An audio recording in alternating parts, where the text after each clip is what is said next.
Hello. We are working on a horror game project. This is a project proposed by Team Yeet.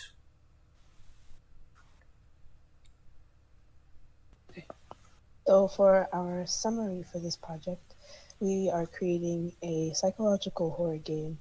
So we actually were able to talk with a few people and get insight on what they think would be the scariest scenario for them in a game, so that we can use this with additional research to be able to make our game the best kind of psychological um, kind of setting and environment that we can make. And we'll be placing the player in an unfamiliar setting that we will talk about later on in the slides to invoke an emotional response for the player.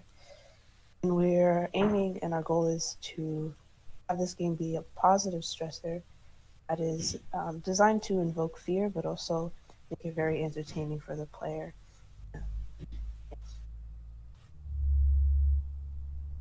So our plan for the game is first we will use our references, which we're gonna showcase in a few seconds, to shape the environment of the game to make sure we will deliver a correct atmosphere to invoke the emotional response from the player. And then we will design the aesthetic theme for the environment.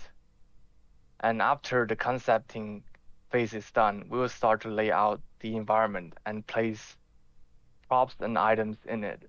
For example, weapons and other interactable objects.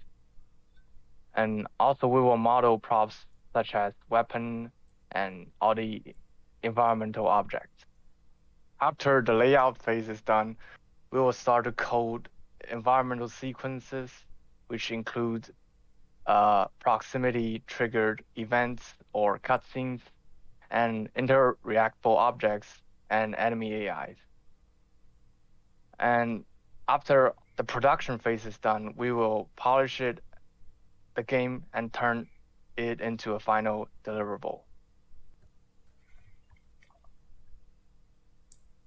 So, for our references, we kind of looked around at a couple of things. We want to go for more of a industrial but abandoned feel, so the player will be able to find things that they're familiar with, but in a way that is still alien to them. For example, in the first reference scene, there are boxes, crates, it's a hallway very clearly with objects in it, but with little bits of changes to lighting, the addition of grunge on the wall, make it look kind of old or weathered. It can kind of add for an unsettling atmosphere, and for most of these, we will likely be tuning down the light a good bit. Just to try and add to the atmosphere. Of course, we have things like in the second one is a bunker, or at least a generator room for one. It's got the railroad cart there in the middle, a bunch of broken down machines and equipment, and it's made out of concrete. It's underground. All things that would typically evoke a little bit of concern in a player. The third image is more of like a sci-fi lab, but with much more eerie lighting.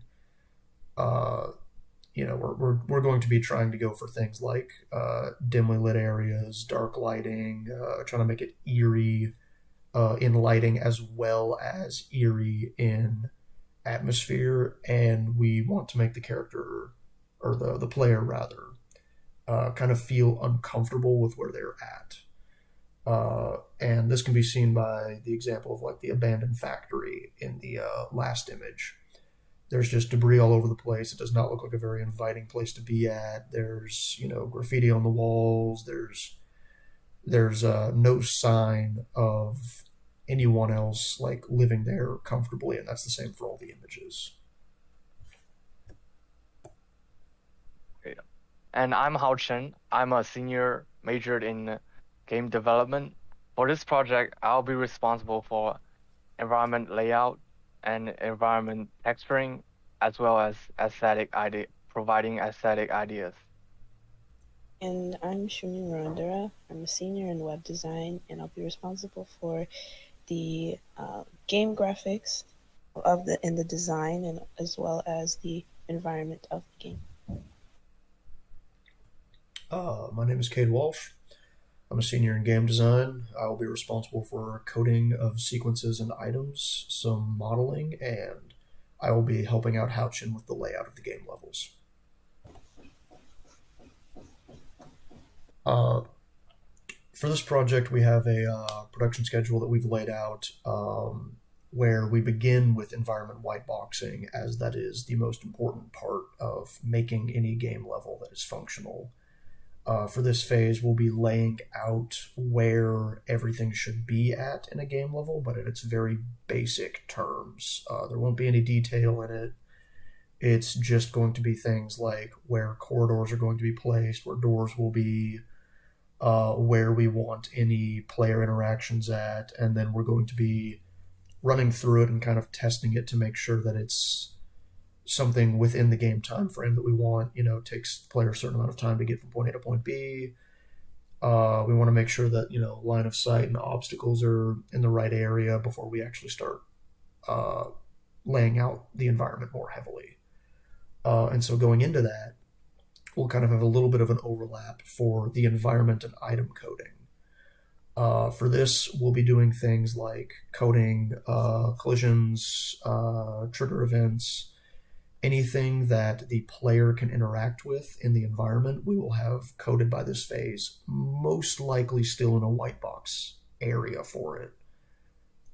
We could be laying out the rest of the environment during this time. However, the areas where interaction is needed will still have to be white boxed for the time being, just to make sure that they work properly. And then following that, we'll be doing the polishing and final testing of everything that we've done prior. We'll be making sure that everything is to the same aesthetic degree. We'll be making sure all the code works. We'll be making sure that there's no bugs that are caused by different parts of code disagreeing with each other, or different interactables messing each other up. And as you'll notice, this is also heavily tied in with the environment and item coding, because we want to be making sure that it is polished and working. And throughout this whole process, at the very bottom there, you'll see we're doing constant testing. We're going to be making sure everything works. I mean, we're even testing things outside of the game, like asking people what their preference on a certain thing would be for a horror game, to try and see what the general audience's consensus is. And at the very end there, it's cut off from everything except testing, because we'll still have to see if it works afterward, is packaging and exporting. By that time, we should be done with the entirety of the project on Unreal's side, and we'll be making it into an actual functional game file to be produced and sent out for the final project deadline. And at the end of that all, we'll submit. For measures of success, we divided it into a few components. For the environment, we have environment whiteboxing. We'll make sure the whiteboxing is finished, and then we will start texturing it, and we'll make sure texture looks beautiful and deliver the theme we want to convey to the player. And then after the environment, we have the coding, and we'll make sure all the environment coding works, including collision-based events and maybe cutscenes. And then we will also make sure all the interactable items, maybe like a door and weapons, works. And last but not least, we'll make sure the games runs perfectly without any bug and without any crash. Yeah. And in addition, we'll also be measuring the game's success by simply asking people if it was enjoyable at the end of any format of testing phase. Because so long as the game is enjoyable, we've made a successful product.